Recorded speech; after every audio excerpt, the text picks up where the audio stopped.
রাতে যদি বৃষ্টিটা না থামে তাহলে তো পুরো ঘর জলে ভরে যাবে রে। তখন কি করব আমরা? গত বছর কত করে বললাম ঘরের চালটা একটু সারাও, না হলে বর্ষাকালে খুব সমস্যায় পড়তে হবে, কিন্তু কে কার কথা শুনে? কেউ তো আমায় পাত্তাই দিল না। গত বছর তো হাতে একদম টাকা ছিল না যে চালটা সারাবো, তুই তো বুঝবি না, শুধু কথাই শোনাবি। গত বছর টাকা ছিল না ঠিক আছে, কিন্তু এবার তো চালটা সারাতেই হবে, না হলে যে এর পরের বছর ঘরটা একেবারে ভেসে যাবে। ঠিক বলেছিস তুই, আজকে কোনো মতেই ঘরের এক কোণায় রাতটা কাটিয়ে দেব। কাল আমি দেখি চাল সারানোর কোনো ব্যবস্থা করতে পারি কিনা। ভাবলে হবে না দিদি, কাল কিছু একটা করতেই হবে, না হলে এর পরের বর্ষায় কিভাবে ঘরের ভেতর থাকবি সেটা কি ভেবে দেখেছিস? বললাম তো তুই আজকে রাতটা কাটিয়ে নে, আর কালকে সকালে আমি তো দেখছি কাকে দিয়ে চালটা সারানো যায়। পরের দিন সকালে বৃষ্টির পরিমাণ আরো বেড়ে যায়। দুই বোন হাঁটতে হাঁটতে বৃষ্টির মধ্যে অতুলদার বাড়িতে যায়। চল রে পরি, তাড়াতাড়ি পা চালিয়ে চল, দেখি অতুলদার বাড়ি গিয়ে যদি সে আমাদের চালটা সারিয়ে দেয়। হ্যাঁ এই তো যাচ্ছি দিদি, এর চেয়ে বেশি জোরে তো আমি হাঁটতে পারছি না, এবার তাহলে দৌড়াতে হবে। আমার মন বলছে আমরা বিপদে আছি শুনলে অতুল দাদা আমাদের সাহায্য করবে। অতুল দাদা, ও অতুল দাদা, বাড়িতে আছো? একটু বেরিয়ে এসো না, খুব দরকার তোমায়।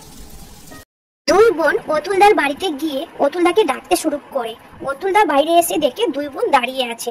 তখন অতুলদা তাদের জিজ্ঞেস করে, আমার বাড়ি এসেছিস, বিশেষ কিছু দরকার নাকি? অতুল দাদা, আমাদের ঘরের চাল ফুটো হয়ে ঘরে জল ভরে যাচ্ছে, তুমি একটু দয়া করে আমাদের ঘরের চালটা সারিয়ে দাও না। টাকা দিলে অবশ্যই করে দেবো, আমি আবার বিনা পয়সায় কাজ করি না, তাই টাকা না দিলে আমি তোদের চাল ঠিক করে দিতে পারবো না, আগে থেকে কিন্তু বলে দিলাম। দয়া করো আমাদের উপর অতুল দাদা, তুমি একটু আমাদের চালটা ঠিক করে দাও, আমাদের তো দেখার কেউ নেই, তোমরাই আমাদের ভরসা। ওসব শুকনো কথায় ছিঁড়ে ভিজবে না শোনা, তোরা টাকার ব্যবস্থা কর, না হলে আমি কিচ্ছু করতে পারবো না, এই বলে দিচ্ছি আমি আগে থেকে, ঠিক আছে? আচ্ছা অতুল দাদা, তুমি এখন আমাদের চালটা ঠিক করে দাও, আমরা পরে তোমায় তোমার টাকাটা ঠিক শোধ করে দেব। হ্যাঁ, সে আমি বাকিতে করে দিই, তারপর তোদের পেছনে ফ্যাপা করে ঘুরে বেড়াই, তাই না? ওসব হচ্ছে না, বাকির কাজ অতুল করে না, ফেলো করি মাকো তেল, ঠিক আছে? দাও না দাদা, এরকম করছো কেন আমাদের সাথে? আমরা ঠিক তোমার টাকা শোধ করে দেব। আরে একবার বলেছি তো বাকিতে আমি কোনো কাজ করি না, পয়সা নিয়ে আয়, তাহলে আজকে সন্ধ্যের মধ্যেই তোদের বাড়ির চাল ঠিক করে দেবো। দাও না অতুল দাদা, চালটা একটু ঠিক করে দাও, তোমার দুটি পায়ে পড়ি দাদা, না হলে যে আমরা ঘরে থাকতে পারছি না এই বৃষ্টির মধ্যে। এই চাচা, তোরা এখান থেকে যা, দেখি আমার অনেক কাজ আছে, পয়সা করি নেই, আবার ভালো করে থাকবার ইচ্ছে, তোদের লজ্জাও করে না দেখছি, চত্ব সব। রাত্রের সময় দুই বোন রান্না করে খেতে বসেছে। যখন তারা খাচ্ছে তার ছোট বোন বলে, আহা, ইলিশ মাছটা যে কি সুস্বাদু হয়েছে দিদি, কি বলবো, অনেকদিন এমন সুস্বাদু মাছ খাই না, আজ পেট ভরে খাবো। প্রবীরটা কত ভালো, দেখ আমাদের দুটো ইলিশ মাছ দিয়ে দিল খাওয়ার জন্য, এখনকার সময় কেউ এতটা করে?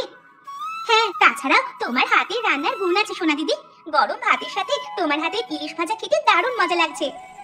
এই পরি, আমার মাথায় না একটা বুদ্ধি এসেছে, কায়দা মতো কাজগুলো করতে পারলে আমাদের অবস্থা আবার ফিরে আসবে। কি বুদ্ধি এসেছে তোমার মাথায়, আর কিভাবে বা আমাদের অবস্থা ফিরবে? আমি ভাবছি এই ইলিশ মাছের পকোড়া তৈরি করে বেচলে কেমন হয়?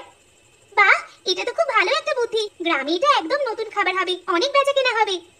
সেটা তো ঠিকই, বেচা কেনা হবে, কিন্তু তোকে আমার হাতে পিঠে সাহায্য করতে হবে কিন্তু পরি। হ্যাঁ হ্যাঁ, আমি সাহায্য করব, সে নিয়ে তুমি কোনো চিন্তা করো না। আরো একটা সমস্যা আছে পরি, তারও সমাধান করতে হবে। কি সমস্যা দিদি? ইলিশ মাছের পকোড়া যে বানাবো, তাই ইলিশ মাছের দরকার হবে, তো সেটা পাবো কোথা থেকে?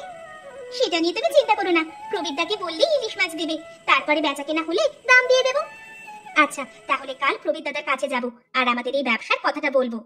বন্ধুরা, এই ভিডিওটি যদি ভালো লাগে অবশ্যই একটি লাইক আর কমেন্টে জানাতে ভুলবেন না।